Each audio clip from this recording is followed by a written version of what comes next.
Hi friends, this is 5 Minutes Talk YouTube channel. Here is nothing phone, one smartphone. In this video, you will learn how you can show battery percentage in the status bar near battery icon.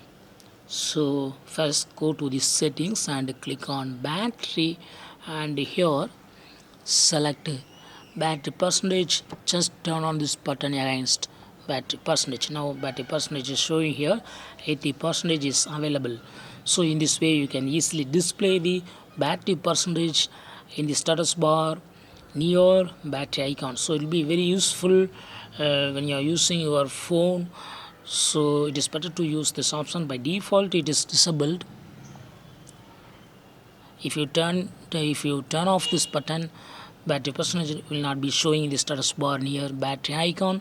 If you turn on this button, then only it will be showing. It will be very useful feature for you. That's all friends, thanks for watching. Bye.